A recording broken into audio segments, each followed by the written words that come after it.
جو بندوبست رب کرتا ہے.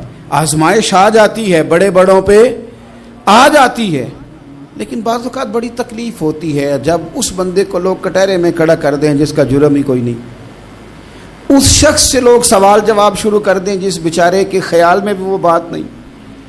پھر وہاں وضاحتیں دینا, نہ کردہ گناہوں کی وضاحتیں دینا, یہ بڑا بوجھ بنتا ہے, بڑی تکلیف ہوتی, اور لوگ کرتے ہیں یہ کام. پھر اللہ تعالیٰ جب بندوبست فرمائے, صحیح بخاری میں حضرت جریج کا ذکر فرمایا. جریج نفل پڑھ رہے تھے, ماں نے آواز دی, وہ آ نہیں سکے, نماز میں تھے, ماں ناراض ہو گئی. اس نے ہاتھ اٹھا کے کہا اللہ یہ اتنی دیر تک مرے نہ جب تک کسی بری عورت کا منہ نہ دیکھ لے. کسی اور کی دعا کے لیے سند نہیں ہے کہ وہ تیرے حق میں ضرور قبول ہوگی, لیکن ماں باپ کی دعا کے لیے میرے نبی پاک نے سند بیان کی ہے. سید عالم صلی اللہ علیہ وسلم فرماتے ہیں جب بھی ماں باپ اولاد کے لیے ہاتھ اٹھاتے ہیں رب ضرور قبولیت کا شرف عطا کرتا ہے. تو جہاں سند موجود ہے نا, کچھ افتتاح ابا جی سے بھی کرا لینے چاہیے, کچھ کام شروع کرنے سے پہلے صرف اماں سے ہی دعا کرا لینی چاہیے. یہ والا افتتاح بھی بڑے کام کا ہے کیونکہ یہاں سند بیان کر دیا میرے نبی کریم. تو جناب جریج کی ماں ناراض ہو گئی, کہنے لگی اللہ اس نے میری بات نہیں سنی. اب تھے تو وہ نیک, لیکن رب کریم کی حکمت کا تقاضا ہے, ماں کی دعا کو بھی قبول کرنا تھا. اللہ نے آزمائش میں مبتلا کر دیا. والدہ تو چلی گئیں, وہ ایک خیمے میں, ایک کٹیا میں, ایک جھونپڑی میں عبادت کرتے تھے, اللہ کو یاد کرتے تھے, رب رب کرتے تھے, اور لوگ ان کی بڑی تعریف بھی کرتے تھے. لوگ ان کے ارادت مند بھی تھے, عقیدت مند بھی تھے, اہل محبت بھی تھے. ایک عورت آ گئی, بس وہ اللہ کی حکمت پوری ہونی تھی. اس نے آ کے پہلے تو انہیں اپنی طرف مائل کرنا چاہا, جب نہ مائل ہوئے تو الزام لگا دیا. یہ ہمارے دور کا تقاضا ہے, لوگ پہلے آپ کو اپنے حق میں قائل کرتے ہیں, اپنی فرما برداری میں لانا چاہتے ہیں. اگر آپ نہیں آتے تو پھر وہ آپ کو مجرم قرار دے دیتے ہیں, یا میرے ساتھ چل ورنہ پھر میں تیرے خلاف پراپوگنڈا کروں گا. دو ہی باتیں. پہلے اس نے قائل کیا, جب جناب جنیج قائل نہ ہوئے تو اس نے قریب ایک چرواہا تھا, اس چرواہے کے ساتھ جا کے منہ کالا کیا. مقررہ وقت پہ بچہ پیدا ہو گیا. لوگوں نے کہا کس کا ہے؟ کہنے لگی اس خانقاہ میں, اس حجرے میں عبادت کرنے والے کا ہے. اگر کسی دیندار پر ذرا سا بھی الزام لگ جائے تو آپ یقین کریں کہ بڑے بڑے خوفناک لوگ بھی نیک ہو جاتے ہیں. جن کا اپنا سارا ماضی کالا سیاہ ہو وہ بھی اجالوں کے راہبر بن جاتے ہیں. جن کی اپنی زبانیں ساری زندگی آلودہ رہی ہوں وہ بھی بڑے بڑے اعلیٰ سچ بولنے لگتے ہیں. اعلیٰ کچے میرے مکان کی دیوار کیا گری, لوگوں نے تو میرے صحن میں رستے ہی بنا لیے. بڑے لوگ آ جاتے ہیں, پھر بڑا کچھ کرتے ہیں اور بڑے بڑے خوفناک جملے کستے ہیں. بس کو نقطہ جو ہاتھ آ گیا, ایسے جیسے گرنے کا انتظار کر رہے تھے. اب جناب لوگ اٹھے, احتجاج شروع ہو گیا, شور پڑ گیا. یہ بابا بڑا نیک بنتا تھا, نفل پڑھتا تھا, عبادتیں کرتا تھا, دیکھو اس کا حال کیا ہے کہ اس نے ناجائز بچہ پیدا کیا. بغیر تحقیق کے میں کہہ چکا ہوں کہ الجھے الجھے بکھرے بکھرے روز و شب دیکھے گا کون, لوگ تیرا جرم دیکھیں گے, سبب دیکھے گا کون. لوگ تیرا جرم دیکھیں گے, سبب کوئی غور نہیں کرتا کہ وجہ کیا تھی. او بھائی کچھ تو مجبوریاں رہی ہوں گی, یوں ہی کوئی بے وفا نہیں ہوتا. الزام لگا دیا, شور ہوا, احتجاج ہوا, دنیا کٹھی ہوئی, ان کا انہوں نے حجرہ گرا دیا, مارا بھی, پیٹا بھی, ایک نیک آدمی کو بدنام بھی کیا, برا بھلا بھی کہا, گالیاں بھی دی, جو کر سکتے تھے کیا.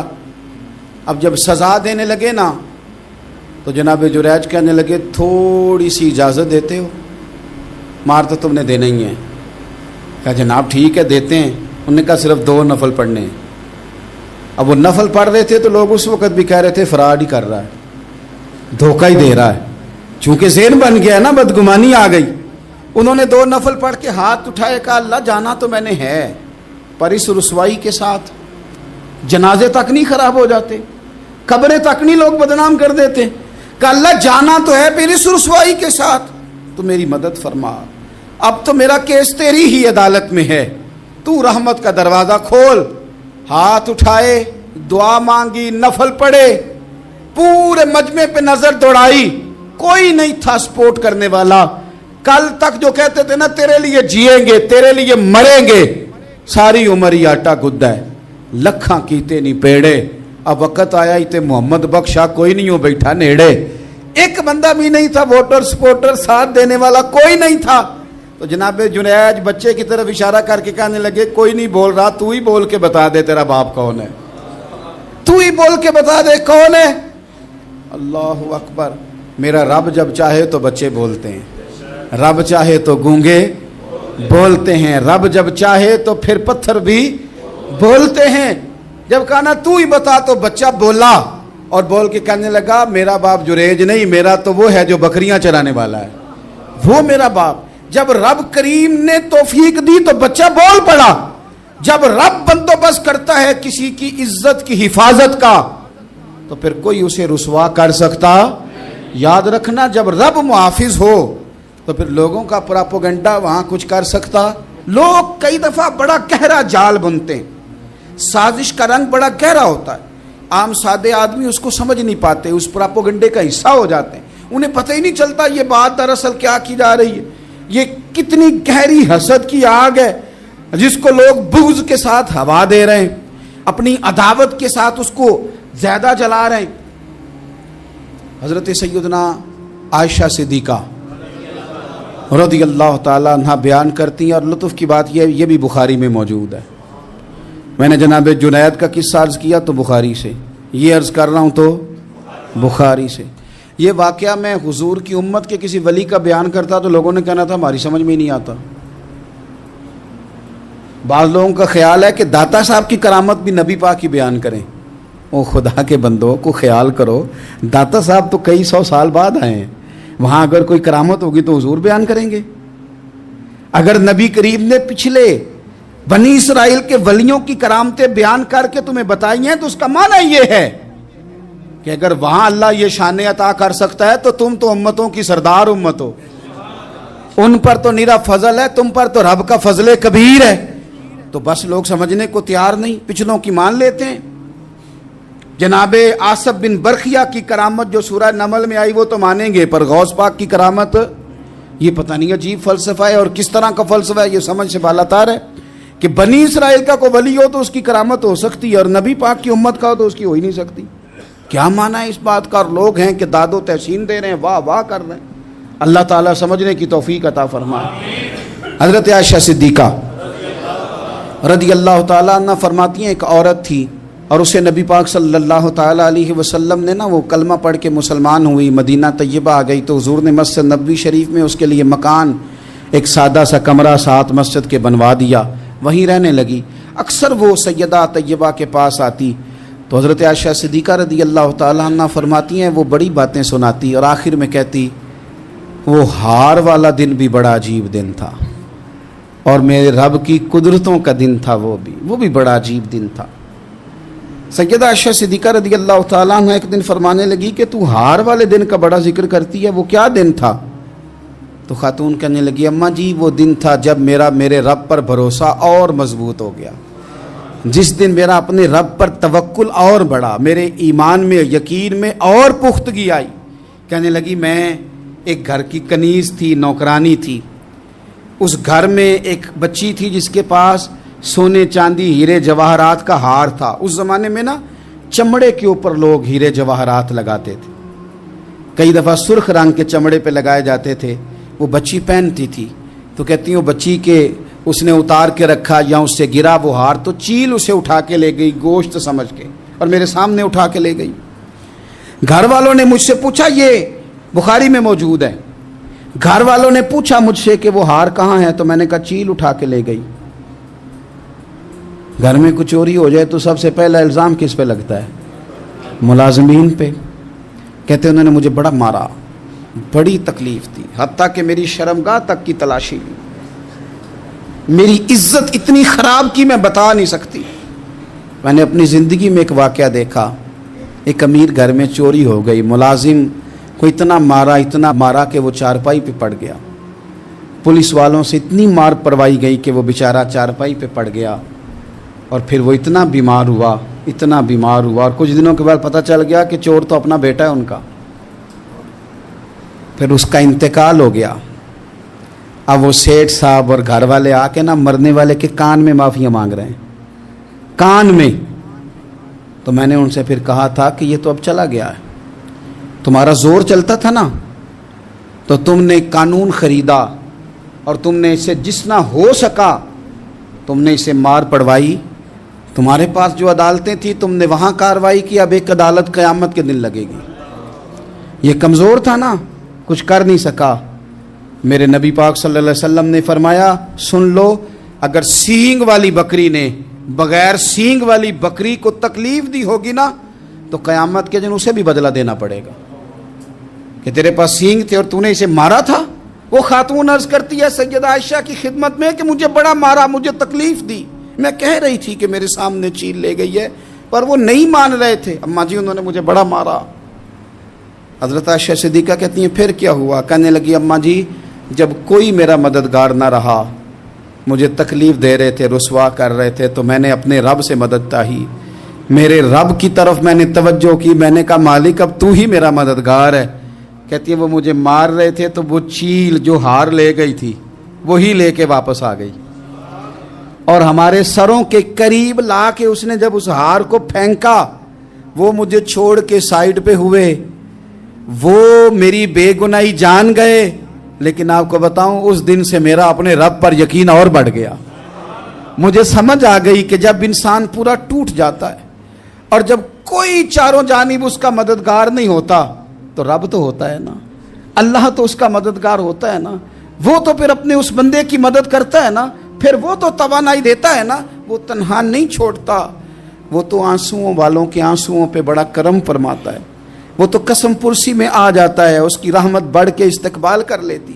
تو بھائی جب آپ پر اللہ کی حکمت کے تقاضے پورے ہونے لگیں اور زندگی میں کبھی کوئی ایسا وقت آئے کہ آپ محسوس کریں کہ تنہا رہ گئے ہیں اور کئی اپنے بھی مخالفین کی جماعت میں نظر آنے لگے ہیں، تو اس وقت پھر دل، روح، زبان اور ذہن کو یکجا کر کے سمجھ لینا کہ جب ساری دنیا ساتھ چھوڑ جاتی ہے تو رب کی رحمتیں اس وقت بھی ساتھ رہتی ہیں اور اللہ کی مدد اس وقت بھی بندے پہ کرم نوازی کرتی ہے۔ ایک اور حدیث سنیں، لطف کی بات یہ ہے یہ بھی بخاری میں ہے، یہ بھی واقعہ بخاری میں ہے۔ اللہ اکبر۔ ایک شخص نے نا ایک بندے سے قرض مانگا، اس نے کہا مجھے قرضہ دو، وہ کہنے لگا کہ کتنا قرضہ؟ اس نے کہا 1000 دینار۔ دینار سونے کا ہوتا تھا، درہم چاندی کا ہوتا تھا، 1000 دینار چاہیے۔ اس نے کہا کوئی گواہ ہے تیرے پاس؟ غریب کا گواہ بھی کوئی نہیں بنتا، کبھی الجھ جائے نا کوئی بندہ تو کئی اپنے بھی کہہ دیتے ہیں کہ ہم اس کے قول فعل کے ذمہ دار نہیں ہیں۔ ایک غریب آدمی کو قرض کی ضرورت پڑ گئی، 1000 دینار چاہیے۔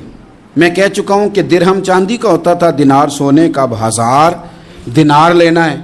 تو جس بندے سے اس نے کہا، اگرچہ وہ نیک بندہ تھا، اس نے کہا یار 1000 دینار دے دو، تو کہنے لگا کوئی گواہ ہے تیرے پاس؟ وہ کہنے لگا غریبوں کا گواہ کون ہوتا ہے؟ ہاں ایک گواہ ہے۔ کہا کون؟ کہا میرا رب، وہ تیرے اور میرے بیچ گواہ ہے۔ اس نے کہا کوئی کفیل، اگر تو پیسے نہ دے سکے تو وہ بعد میں دے دے، یا تجھے کچھ ہو جائے تو وہ دے دے۔ اس نے کہا کفیل بھی میرا اللہ ہی ہے، میرے پاس اگر ہے تو رب کریم کا نام ہے، اگر اعتماد کر سکتا ہے تو کر لے۔ بندہ نیک تھا، اس نے کہا رب کے نام پہ، رب کی کفالت پہ، اللہ کو گواہ بنا کے میں تیار ہوں تجھے 1000 دینے کو۔ اس نے 1000 دینار دے دیا، وقت واپسی کا طے ہو گیا، وہ چلا گیا پیسے لے کے۔ اس نے پوری محنت کی کہ میں نے وقت پہ پیسے لوٹانے، پوری محنت بھی کر لی، اللہ نے مدد بھی کر دی، پیسے بھی اس تاریخ کو اسے مل گئے۔ بعض لوگوں کا تو لوٹانے کا دل ہی نہیں نہ ہوتا۔ فرمایا حدیث پاک میں کہ تو لوٹانے کا ارادہ کر، رب تیری مدد بھی فرمائے گا۔ لیکن یہاں بہت سارے لوگ کہتے ہیں خیر ہے، ارادہ ہی نہیں، تو پھر جس طرح کا بندے کا گمان ہو رب بھی اسی طرح کا معاملہ فرماتا ہے۔ اس نے پیسے جمع بھی کر لیے اور واپس دینے کو تیار بھی ہو گیا، لیکن رستہ بحری جہاز کا تھا، کشتی کا تھا، دریا کے رستے واپس آنا تھا۔ اب وہ جب آ گیا دریا کے کنارے تو بڑی کوشش کی، پر وہاں اسے کوئی کشتی نہیں ملی۔ وقت پہ پیسے لوٹانے ہیں، سفر کرنا ہے، اب سواری میسر نہیں ہے۔ سوچ سوچ کے پریشان تھا کہ میں نے تو اللہ کے نام پہ لیے۔ اچانک دل میں ایک تجویز آئی، اس نے ایک لکڑی لی، لکڑی کو اندر سے کھولا، 1000 دینار اس میں بھرا، بخاری پڑھ رہا ہوں، اور ساتھ ایک خط بھی لکھا کہ یار میں پیسے پہنچانا چاہتا تھا پر مجھے کوئی چیز نہیں ملی دریا کے اس پار آنے، اللہ کے نام پر تیری طرف روانہ کر رہا ہوں۔ اور یہ کہہ کہ وہ لکڑی دریا میں رکھ دی، وہ لکڑی ڈوب گئی ہے، واپس آ گیا۔ وہ جس نے پیسے لینے تھے وہ عین مقررہ وقت پر دریا کنارے آیا، صبح سے سر شام تک اس نے انتظار کیا۔ دل ڈھلنے لگا تو دل میں خیال آ گیا کہ یار نہیں، اس نے دینے ہی نہیں، جھوٹا وعدہ کر گیا، پہنچا ہی نہیں وقت پہ۔ اب جب واپس لوٹنے لگا تو اچانک دریا میں ایک لکڑی تیرتی ہوئی دکھائی دی۔ کہنے لگا لے جاتا ہوں، شام کو روٹیاں پکانے کے کام آئے گی، ایندھن بنا کے جلا لوں گا، ہنڈیا پک جائے گی۔ لکڑی اٹھا کے جلانے کے لیے گھر لایا، گمان تھا کہ وہ نہیں آیا وعدہ کر کے، اللہ کو کفیل اور وکیل بنا کے اور گواہ بنا کے پھر بھی نہیں آیا۔ لکڑی لے کے گھر گیا، بخاری ہے، اور جب اس کو چیرا نہ کہ میں اس کی آگ جلاؤں گا، کھولا تو اندر سے 1000 دینار بھی نکل آیا، خط بھی نکل آیا۔ اب ذرا سمجھنا، اس کے دل میں بات کس نے ڈالی کہ تو لکڑی میں پیسے ڈال دے؟ اللہ نے۔ اس بندے کو مقررہ وقت پہ کنارے بھیجا کس نے؟ لکڑی صرف اسی کے ہاتھ آئی تو یہ بندوبست کیا کس نے؟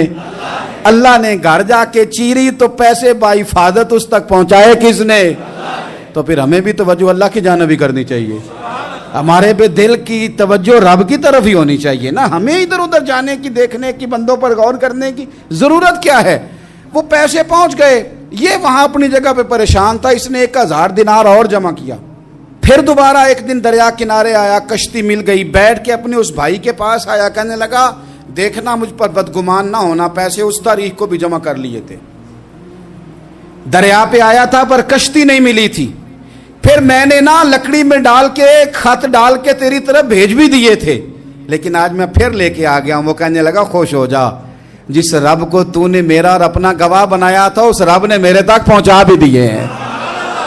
جب لوگ اللہ کو گواہ بناتے ہیں، رب کی جانب اپنی توجہ کرتے ہیں، اپنی چاہتوں، خواہشات اور اپنی ساری چٹھیاں اپنے رب کریم کی رحمت کی طرف روانہ کرتے ہیں، پھر اللہ اپنے بندوں کو مایوس نہیں کرتا، اللہ اپنے بندوں کو نواز دیتا ہے، اللہ تبارک و تعالیٰ اپنے بندوں پہ کرم نوازی کرتا۔ او سنگیو، ساری امیدیں سیٹھوں، نوابوں، دنیا داروں سے کیوں وابستہ کرتے ہو؟ ساری توجہات کا مرکز کیوں ان لوگوں کو بناتے ہو جو تمہیں دنیا میں مضبوط نظر آتے ہیں؟ اپنی توجہات کا مرکز اپنے خدا کو بنائیے، اپنے مالک کی جانب اپنی ساری خواہشات کا رخ پھیر دیجئے، اپنی توجہات اپنے رب کی جانب کر لیجئے، وہ اپنے بندوں پہ بڑی کرم نوازی فرماتا ہے، وہ عزتوں کا بھی محافظ ہے، وہ پریشانیوں میں کرم نوازیاں فرمانے والا ہے، وہ ساتھ دینے والا ہے، وہ اس کی رحمت قریب آ کے بندے کو سہارا دیتی ہے، وہ اپنے فضل سے اپنے بندوں کی ہر مشکل میں دستگیری فرماتا ہے۔ اسیاں سے کبھی ہم نے کنارہ نہ کیا، اور تو نے بھی تو دل آزردہ ہمارا نہ کیا، ہم نے تو جہنم کی بہت کی تدبیر، پر مولا تیری رحمت نے گوارا نہ کیا۔ عدل کریں تے تھر تھر کمبن، اچیاں شانہ والے، تجھے تو فضل کریں تے بخشے جاون، میرے جے منہ کالے۔ آخر دعوایا ان الحمد للہ رب العالمین۔